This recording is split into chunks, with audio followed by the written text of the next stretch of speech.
owns a couple of cheddar burger restaurants, and it's bloody. I look at my dad in the hotel industry who had to lay off 650 people last week, hardest thing he's ever done. And it's but even Traeger, which I think is in a pretty good spot because as people quarantine themselves, they cook more.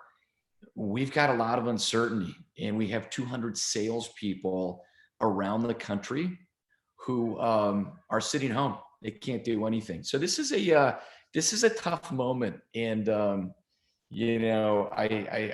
talked to a lot of CEOs over the last 10 days, and every business has different worries, but there are some common threads that we're all trying to piece together at the same time. What advice do you have for, startup entrepreneurs right now and startup executives? And even like I keep thinking, and you have an insight into this with Traeger, although, you can buy Traegers online and, but you were in Costco, you were in Home Depot, you were in all these different places. You know what I mean? And I imagine the social distancing thing makes all that a little bit weird, although Yeah. some of those places are still open. What advice do you have for like retailers, restaurant owners, and Yeah. startup entrepreneurs right now? You know what? I guess here's how we think about it at Traeger. First and foremost, you have to take care of your people. Are your people safe? Are they healthy? Um, when you think about health, it's not just coronavirus, physical health. How are they doing? Like from a mental health, from an emotional health perspective. Um, and then you step back and you say, if my people are healthy, what is my number one concern in the world? It's liquidity, it's cash, because you don't know how deep is the trough, how long is the trough. And so you got to protect cash. But then you start to say, how do I make sure that my business continues to operate? What are those sort of business continuity elements that I can control? And then you say, what are the pivots that I have to make? Strategically, how do I have to pivot? You mentioned retailers.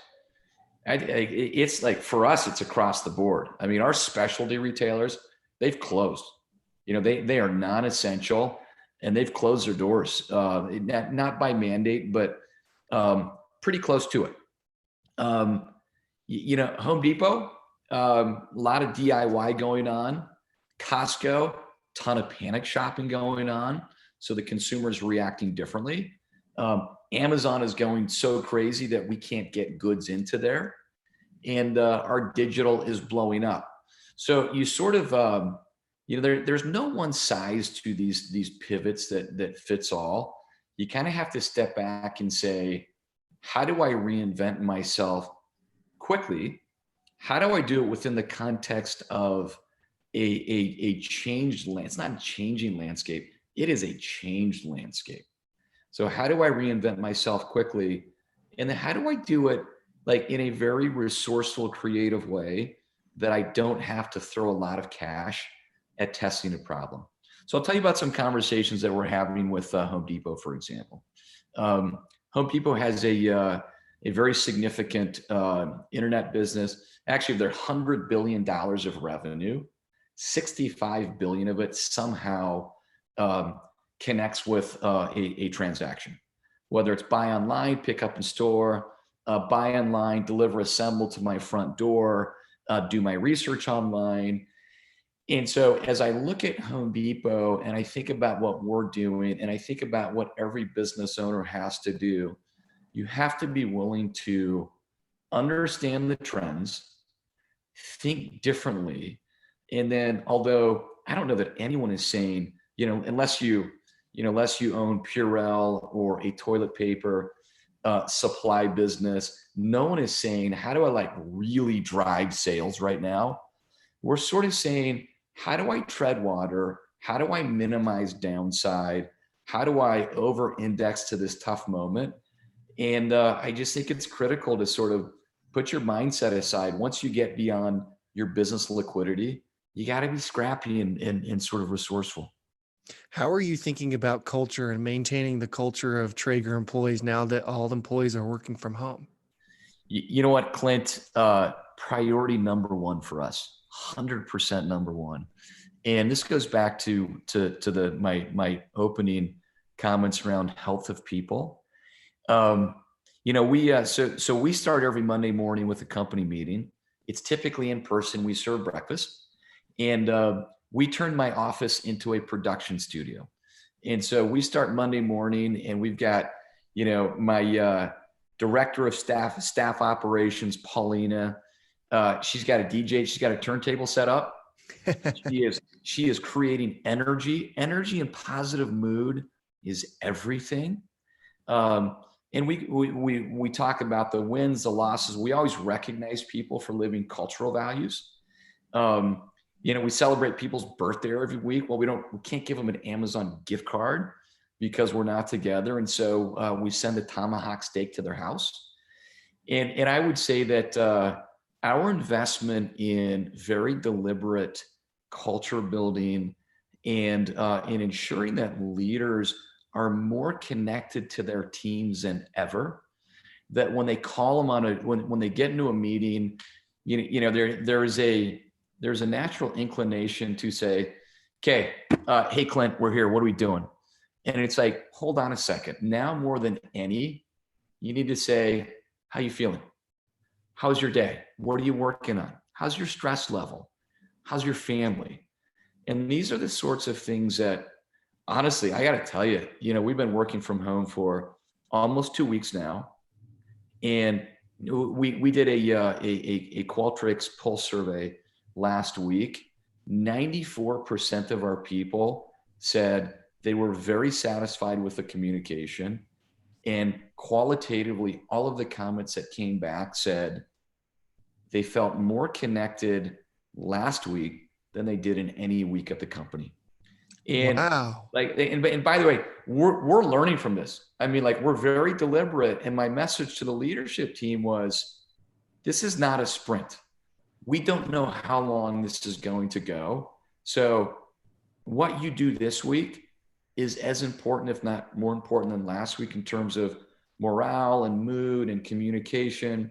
And you know what? We're going to bring some of these habits back to the workplace, and we're going to be better. I send a message to the entire company around the world 3 times a week. I give them all of the updates. What's going on? How do we feel about the strength of the business? What are our influencers saying? And it's been a real lesson to me. I really believe it's so easy to take communication for granted when you're passing people in the halls. But right now we are being deliberate. And the lesson as a leader is that's the right way to do it, every single day. You're also one of Utah's most prolific angel investors, not to out you on that, particularly during this time. So you get hit up for more money, but you invest a lot. You're on a lot of people's cap tables. I wonder, I would like your thoughts twofold on that. Just given your experience, one, for entrepreneurs trying to raise money in this environment, what advice would you have for them? And two, for venture capital firms and investors, how they should navigate these waters. Yeah, look, that's an interesting question. I've actually been in touch with a couple of venture capitalists today, but both of them local investors and good friends. And most entrepreneurs have not been through, as a leader, a serious shock to the economic system. Those of us who went through 2008, Skullcandy was young, we were underpenetrated, we didn't get the memo about a recession. We just kept growing year after year. And I realized as this hit us 2 weeks ago that I didn't have the experience leading a group of people through a tough economic moment.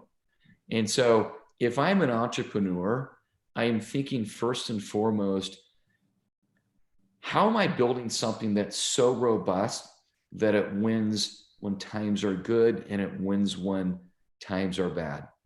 How am I building a business plan that's not tailor-made for this environment, but it wins long term and it's positioned for every environment. Um, as an investor, look, this is when you really have to understand the quality of the entrepreneur that you're investing in. And when times are good, it's easy to raise money, and you succeed with average ideas, or you appear to succeed. As an investor, you have to understand, is this entrepreneur truly a leader? Does he or she truly build culture? I was trading messages a few days ago with a guy named Lee Cluse, who was the commander of Hill Air Force Base. And he became a good friend and a leader I admire a lot. And he sent me a message and he said, this is when leaders make their money. It is, everybody looks good. He says, as a pilot in peacetime, I look great. But can I make all of the decisions? Can I see the patterns quickly and make smart decisions? And, this is when leaders build legacy. And so as an investor, I'm not just looking for the polished business plan now. I'm trying to assess, do I have a leader who actually understands how to build team, how to build culture, how to work through really hard things quickly and make smart decisions without feeling like a deer in the headlights? And you don't always think about that. Peacetime leaders are different, but we were a peacetime economy 2 weeks ago, and we're at war now. You do a lot of business in China. You're one of the foremost experts in Utah, in my opinion, on China. I know that you have traveled there a lot. What are you hearing coming out of there? How is this going to affect Yeah, manufacturing? boy. So, look, I could write a book on this at this point. So I get an update from the head of my China operations every single day, and I have since they found the virus in Wuhan. And at first, it was all about, how do we stabilize our supply chain? How do we make sure that, when you're building a grill, if it's missing a $2 component that operates the grill, you are not building that grill. And we have a complicated product. And so, like, we had been spending a lot of time thinking about redundancy of components. And when this thing hit, boy, hours every day thinking about, how do we navigate the supply chain? From a macro perspective, what's going on with the virus? Where is it? How is that going to affect labor coming back after Chinese New Year? And so I still get an email every day, and I get an assessment on these things. China's interesting in that they had, we'll call it a luxury in this context, of simply being able to shut everything down. And they did, like, aggressively. Our GM of our Asia operation, he got stopped at the front door trying to go up to the office because they allowed 4 new people up every day. They actually knew that he had been traveling within the last 14 days. And they said, how they knew that? They just do. And so they locked it down. Now, this was one moment where I see a positive result from a system like that. But, about a year and a half ago, we set out to diversify our supply chain, and we opened up a manufacturing base in northern Vietnam. And that was because there were issues around, tariffs were just starting to be talked about. It was early in that process, but labor's been going up for 15 years in China, and the currency has been moving against exporters. And, it's, we just said, we've got to find something else. Now I have a whole new perspective now. Diversifying supply base, even regionally, is the most important thing in the world. We are now looking at North America. We're looking at Eastern Europe, and it takes years to do this. But for a lot of reasons, China's been amazing for the Western world the last 15, 20 years. And that's going to change over the next 10 years. And companies need to be thoughtful about these things. How bad do you think this is going to get for Utah? Boy, I think it's bad now. I really do. I've talked to a lot of small business owners that whose balance sheets are their savings accounts. And I was looking at a report that J.P. Morgan Chase put out this morning that it actually highlighted cities around the country and how many days of cash these these sole proprietorship, these small businesses have. In Utah, on balance, Salt Lake City's entrepreneur, it's like the greater Salt Lake City area, has about these entrepreneurs have about 28 days of cash left. And so, that's on average, which means that some have already shut their doors, like not for a couple of weeks, like they've shut their doors. And over the next 3 or 4 weeks, if we don't work together very systematically and very effectively and with like real understanding of these entrepreneurs, it's gonna get painful fast. And I just I don't have any more visibility than anyone else on the broader macro issue. But it is just inevitable that what's going on right now, if we don't respond, it's gonna be a bloodbath. It's gonna be painful, and we've got to support the community in a super positive way. Well, it's interesting as you look at these other states and what they're doing. Some of them have called for a total lockdown, right? And a shelter in place order over the past 24 to 48 hours within the tech community. That's really become a lot of my inbound personally is like, why isn't Silicon Slopes calling for a shelter in place order? Should we call for the governor to do something like this? What do you think? I mean, would that help short term? I mean, that's a tough call to make, right? Yeah, it is. And I apologize. I have a son yelling to be wiped in the background, my 3.5-year-old I son. love So it. let, It's let, perfect. let me gather my thoughts 1 second. Um, we're working from home is different. There's no question It's about unbelievable. No big deal at all. I mean, when it. you got to get wiped, you've got to be wiped, my friend. That was probably too much information, but if you heard the screaming in the background. Um, first of all, I give a lot of kudos to how quickly Utah responded. And I'll say it from a government perspective. The Governor Herbert responded quickly. And I think he's done a nice job. The governor, and kudos to Lieutenant Governor Cox as well.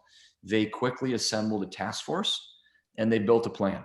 And it's actually the first comprehensive plan that any state in the nation has built.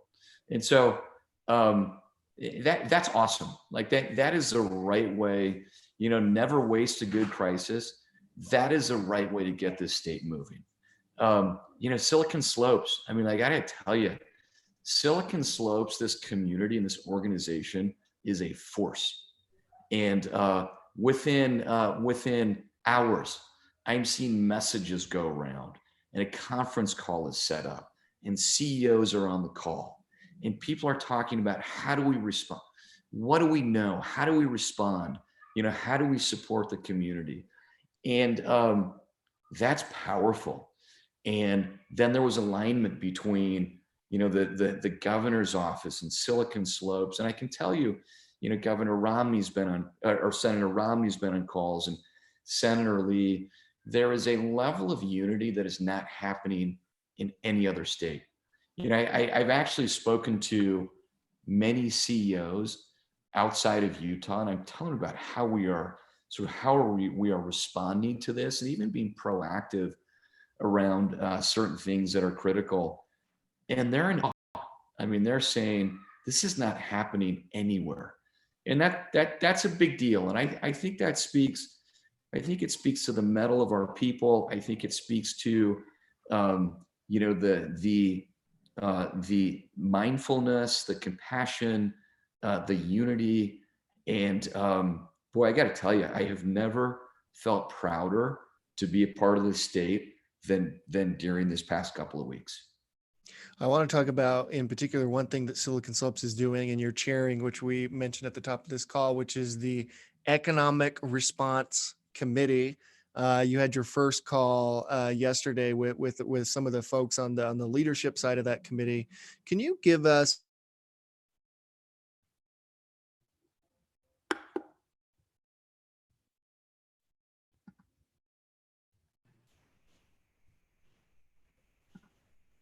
Do we lose Clint for a minute? Are you there, Jeremy? Yeah, I'm here. I wonder if we lost Clint. You know what? If we're still, are we still live? I'm happy to. I know the question. I'm happy. Yeah. Go ahead, please. Great. Sounds good. So, we did, on Saturday, Clint reached out and asked me to chair the Silicon Slopes Economic Impact Committee. He not only reached out and asked me, he said he'd already made it public that I was. And so I accepted. And, by Tuesday, we had compiled, a really fantastic committee of folks that represent different interests in the community, a nice cross section of people, some great leaders, and we met yesterday. And I first want to say over 100 people reached out and said, "How can I help? What can I do?" And again, I think that speaks to the willingness to chip in. But this committee has a very unique charter, and I believe an opportunity to really ensure that small business owners are being supported, that their needs are being met, that that they are understood, that we know what's important to them, and that we're communicating. And so, as I said, I was impressed by how quickly the governor pulled together an economic task force to respond to this. It is full of incredibly sharp people whom I admire a lot, and they got a plan. And I've had a chance to read that plan. And the question then I posed to the committee yesterday is, how do we make sure that that we have a very specific charter, and then we're doing something that uniquely Silicon Slopes can do? And I think at its foundation, it starts with understanding our entrepreneurs, understanding our small business owners. And, we spend a lot of time in the consumer product world doing consumer insights and innovating on product and messaging based on the nuances that you are able to glean by being in habitat, by surveying, by having a lot of conversations with your customers. And there's a similar process that we are going to implement on this committee, where we are deeply involved in and understanding at a granular level what the needs are of our entrepreneurs. So that's like priority number one. What do they need? What are they saying? What are the gaps? What are the pain points? I think the second piece is really understanding at a resource level, in terms of federal resources and state resources, what's available to them. How do we communicate to our community members what's available in layman's terms? If anyone's ever tried to read the legislation, the stimulus, it is complicated, and there are reams and reams of documents. If I'm an entrepreneur, if I'm a small business owner, tell me in very simple terms, give me the easy button. What's available to me? How do I access it? How do I apply for it? Because if we don't do that, we will not save small businesses. And if we don't do it quickly, I think there's an opportunity there. We've built this tremendous community who trust Silicon Slopes. We have the ability to communicate to them. We've got this great megaphone, and we can make sure that they know what's out there. And by the same token, we can make sure that we are communicating back to the governor, the senators, to the economic task force. What are they missing? What are the gaps? How do we innovate how do we work together with these organizations, to ensure that we are bringing innovative ideas, because no one understands entrepreneurs or the business community in Utah better than Silicon Slopes. So there's no intent to create redundant work.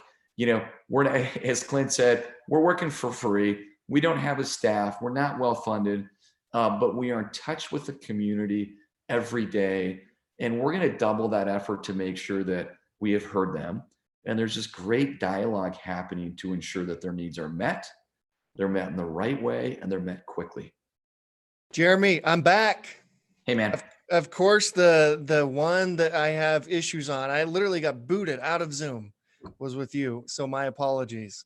I answered the question I thought you were going to ask. Perfect. That's perfect. And I'm going to ask you it again at 4 p.m. on our town hall, specifically around what the Economic Response Committee is doing.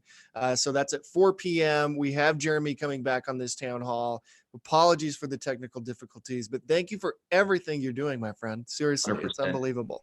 I'm happy to be part of it. I really am. I appreciate it. I'll see you at 4.